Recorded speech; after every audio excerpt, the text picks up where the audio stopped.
Hello everyone, સ્વાગત છે આપ સૌનું ટાર્ગેટ જીપીએસસી યુટ્યુબ ચેનલમાં. હું હર્ષલ જૈન સર આપનું સ્વાગત કરું છું. મિત્રો, આપણે રાષ્ટ્રપતિ ટોપિક વિશે ચર્ચા કરી રહ્યા હતા અને હવે માત્ર ખાલી આપણે જે પાછળના રાષ્ટ્રપતિ, પહેલાના રાષ્ટ્રપતિઓ છે એના વિશે ચર્ચા કરીને આપણે આ રાષ્ટ્રપતિ ટોપિકને કમ્પ્લીટલી પૂર્ણ કરી લઈશું. સ્વાગત છે ફરી એકવાર આપણી યુટ્યુબ ચેનલમાં.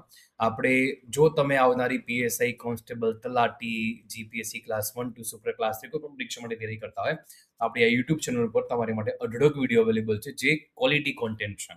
બરાબર. જય શ્રી શ્યામ. મારું નામ હર્ષલ જૈન અને 7 વર્ષ કરતાં વધુ ટીચિંગ એક્સપિરિયન્સ આ ફિલ્ડની અંદર છે. અને જો તમે સરળ પાઠશાલા એપ્લિકેશન ડાઉનલોડ નથી કરી તો ડાઉનલોડ કરી લો, કારણ કે આ એપ્લિકેશનમાં તમે free course, free test, paid course, paid test બધું ફ્રી ઓફ કોસ્ટ મળી રહ્યું છે. એપ્લિકેશનમાં તમે લાભ લઈ શકો છો. બધું ક્વોલિટી કોન્ટેન્ટ છે. પેનકોલ એપ્લિકેશન તમે ડાઉનલોડ કરો કે જ્યાં અમે તમારા તમામ પ્રકારના ડાઉટ, મૂંઝવણ, ક્વેરી, ડિપ્રેશનમાં આવતા હોય એનું તમામ પ્રકારનું સોલ્યુશન અમે તમને વિડીયો કોલ થકી સમજાવીને તમામ પ્રકારના તમારા જે ક્વેરી છે એને સોલ્વ કરી આપીને કોઈ પણ ચાર્જ લેતા નથી. લિંક ક્યાં મળશે તો ડિસ્ક્રિપ્શન બોક્સમાં, લાઈવ કોમેન્ટ બોક્સમાં ટેલિગ્રામ ચેનલની લિંક છે, પેનકોલ એપ્લિકેશન લિંક છે અને સરળ પાર્સલ એપ્લિકેશન લિંક છે. સાહેબ, યુટ્યુબ પર ડેલી સાંજે 6:30 વાગે નહીં ના, હવે ભાઈ 9:30 વાગે. બરાબર. હવે તમારે રાત્રે 9:30 વાગે તમારે રોજ 15 મિનિટ આપવાના છે. દરેક વિદ્યાર્થી મિત્રો ચોક્કસથી આપવાના થાય જ છે, કારણ કે જો તમે આ 15 મિનિટ આપશો તો તમારું આવનારો જે એક્ઝામનો સમયગાળો છે, એક્ઝામનો જે તમારો અનુભવ છે એ પહેલા કરતાં કંઈક અલગ જ હશે. એની શ્યોરિટી હું તમને આપી શકું. છેલ્લે આપણે વાત કરી કે સૈન્ય સત્તા, રાજદ્વારી સત્તા, સ્વવિવેકની સત્તા, અને પછી મેં કહ્યું હતું ભાઈ આપણે હવે રાષ્ટ્રપતિ જે છે પ્રથમથી લઈને અત્યાર સુધીના છે એમની બધાની વાતો કરીશું. રાઈટ? ચાલો, ઠીક છે. તો સ્ટાર્ટ કરીએ. સૌથી પહેલા આપણા પ્રેસિડેન્ટજી છે રાજેન્દ્ર પ્રસાદજી. ડોક્ટર રાજેન્દ્ર પ્રસાદ. બરાબર. ડોક્ટર રાજેન્દ્ર પ્રસાદની વાત કરવામાં આવે તો ભાઈ પ્રથમ રાષ્ટ્રપતિ હતા. બિહારના ગાંધી તરીકે ઓળખવામાં આવે છે. આ મોસ્ટ ઇમ્પોર્ટન્ટ છે.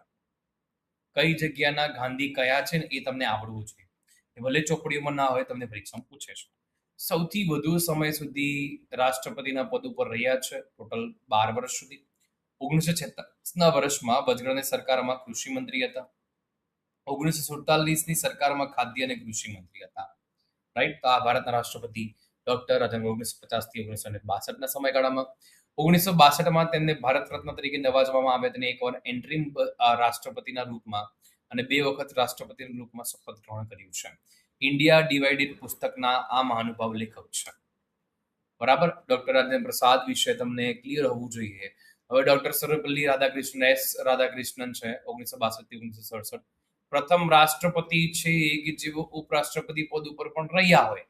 આ ફેક્ટ કેટલો ઇમ્પોર્ટન્ટ ગણાય પરીક્ષા માટે? બહુ ઇમ્પોર્ટન્ટ ગણાય. બે પહેલા એવા રાષ્ટ્રપતિ જેઓ ઉપરાષ્ટ્રપતિ પદ ઉપર રહ્યા હોય અને ઉપરાષ્ટ્રપતિ પદ ઉપર સૌથી લાંબો સમય કાર્ય કર્યું હોય તો તે આ મહાનુભાવ છે. યુનેસ્કોના અધ્યક્ષ રહી ચૂક્યા છે. રશિયા ખાતે ભારતના રાજદૂત તરીકે કામગીરી સંભાળી ચૂક્યા છે આ મહાનુભાવ. તેમનો જન્મદિવસ 5 સપ્ટેમ્બર આવે, જેને આપણે રાષ્ટ્રીય શિક્ષક દિન તરીકે ઉજવીએ છીએ. ટીચર્સ ડે ઉજવીએ ને તેની વાત કરીએ છીએ આપણે. ઓકે, ચલો થોડુંક ટોપિકમાં આગળ વધીએ. 1954માં તેઓને ભારત રત્નથી સન્માનિત કરવામાં આવ્યા હતા. તેઓ ભારત રત્નથી સન્માનિત થનાર પ્રથમ વ્યક્તિ હતા.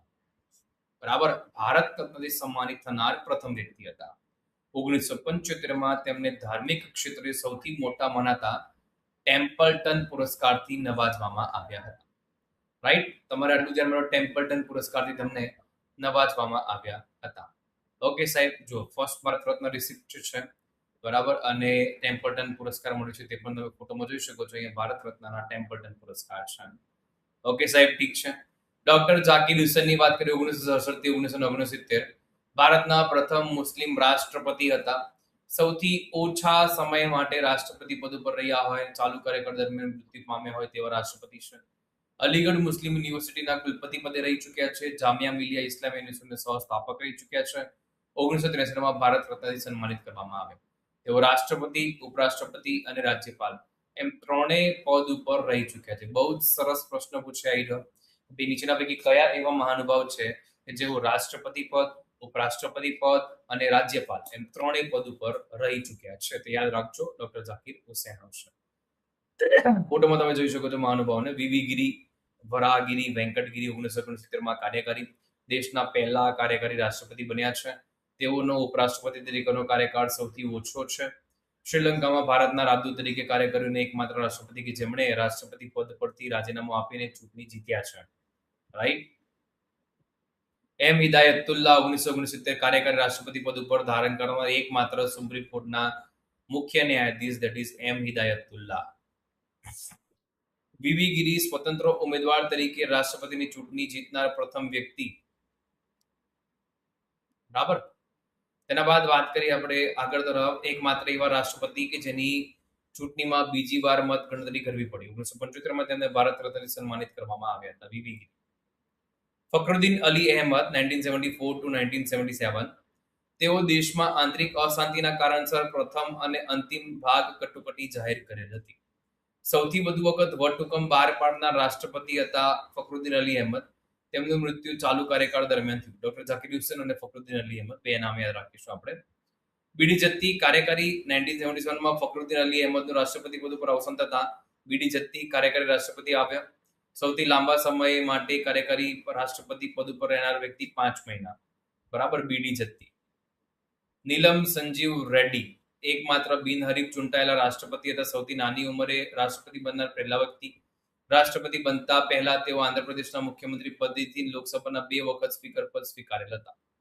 પછી એકમાત્ર રાષ્ટ્રપતિ કે જે એકવાર ચૂંટણી હાર્યા બાદ બીજી વખત બિનહરીફ ચૂંટાઈ આવે છે એવા નીલમ સંજીવ રેડ્ડીજી છે. ઓકે. થોડીક આપણે ચર્ચામાં આગળ વધીએ. નીલમ સંજીવ રેડ્ડી ફોટોમાં જોઈ શકો છો તમે લોકો અહીંયા. જ્ઞાની ઝીલ સિંહ પહેલા શીખ રાષ્ટ્રપતિ હતા અને પોકેટ વીટોનો ઉપયોગ કરનાર પહેલા રાષ્ટ્રપતિ છે. આર વેંકટરામન સૌથી મોટી વયમાં રાષ્ટ્રપતિ બન્યા હતા. આત્મકથા માય પ્રેસિડેન્શિયલ યર છે. તેઓ અર્થશાસ્ત્રી હતા તેમજ કેન્દ્રીય નાણામંત્રી તરીકે ફરજ પણ એમણે બજાવી હતી. બરાબર. એવા રાષ્ટ્રપતિ હતા કે જેમના સમયગાળામાં 4 વડાપ્રધાન બદલાયા. રાજીવ ગાંધી, વીપી સિંહ, ચંદ્રશેખર અને નરસિંહ રાવનો સમાવેશ થાય છે. ડોક્ટર શંકરદયાલ શર્મા તેઓ ઉર્દુ ભાષામાં આલિમ ફાઝિલની ઉપાધિ તેમણે ધારણ કરી હતી. તેમને 4 પ્રધાનમંત્રી નરસિંહરાવ, એચ.ડી. દેવગૌડા, અટલ બિહારી વાજપેયી અને આઈ.કે. ગુજરાલ સાથે કામ કર્યું છે. કે.આર. નારાયણ છે 1997 to 2002 પહેલા અનુસૂચિત જાતિના રાષ્ટ્રપતિ હતા. એકમાત્ર એવા રાષ્ટ્રપતિ જેઓ સરકારી અધિકારીમાંથી રાષ્ટ્રપતિ બન્યા હોય. આઈએફએસ માંથી પ્રેસિડેન્ટ બન્યા છે.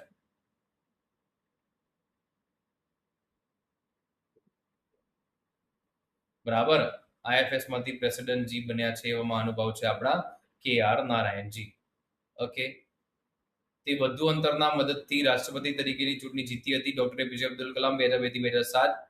પૂરું નામ અબુલ પકીર જૈનુલબ્દીન અબ્દુલ કલામ. મિસાઇલ મેન તરીકે ઓળખાય છે. ભારતના પ્રથમ રાષ્ટ્રપતિ વૈજ્ઞાનિક હોય અને તે અવિવાહિત હોય. રાઈટ. યસ.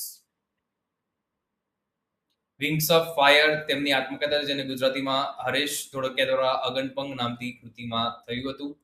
તેમને પીપલ્સ પ્રેસિડેન્ટ તરીકે ઓળખવામાં આવે. Transcendence, ignite minds, India 2020, turning points વગેરે જાણીતા પુસ્તકો 1997 થી તેમને ભારત રત્નથી સન્માનિત કરવામાં આવ્યા હતા. ઓકે સાહેબ, ઠીક છે. એપીજે અબ્દુલ કલામજીનો ડન. પ્રતિભા પાટીલજી ભારતના પ્રથમ એવા મહિલા અને પ્રથમ એવા રાષ્ટ્રપ્રમુખ જેઓ ઉપરાષ્ટ્રપતિને હરાવીને જીત્યા હોય. પ્રણવ મુખર્જી 2012 થી 2017 કેન્દ્ર સરકારના નાણામંત્રી અને વિદેશ મંત્રી તરીકે સેવા આપી છે. તેઓ રાજીવ ગાંધી અને ઇન્દિરા ગાંધી બંને સરકારના મંત્રીમંડળમાં સામેલ હતા. પીવી નરસિંહ રાવની સરકારમાં આયોજન પંચના ઉપાધ્યક્ષ પદે અને વિદેશ મંત્રી પદે તેમજ મનમોહન સરકારના નાણામંત્રી પદનો પણ જે છે તે સ્વભાવે છે. 17મા રાષ્ટ્રપતિ રામનાથ કોવિંદ છે અને ઉત્તર પ્રદેશ રાજ્યના કાનપુરના વતનીને 1996 દરમિયાન તેમણે રાજ્યસભાના સભ્ય રહ્યા. 2015 થી 2017 બિહારના રાજ્યપાલ પદે રહ્યા હતા. અને દ્રૌપદી મુર્મુજી તો પ્રથમ આદિવાસી મહિલા રાષ્ટ્રપતિ હતા, શ્રીમતી દ્રૌપદી મુર્મુ. તો વધુમાં વધુ મિત્રો સુધી શેર કરો. આપણી યુટ્યુબ ચેનલ સબસ્ક્રાઇબ કરવાનું ભૂલતા નહીં. ખાસ આપણી એપ્લિકેશનને ડાઉનલોડ કરી લેજો. ફેનકોલ એપ્લિકેશન અને સરળ પાઠશાલ એપ્લિકેશનને ડાઉનલોડ કરી લેજો. તમારા માટે જ છે, માટે ખાસ તમને કહીશ. જય હિન્દ, જય ભારત, જય ગરવી Gujarat. Take care, bye. Thank you for watching this video. Subscribe, share and like.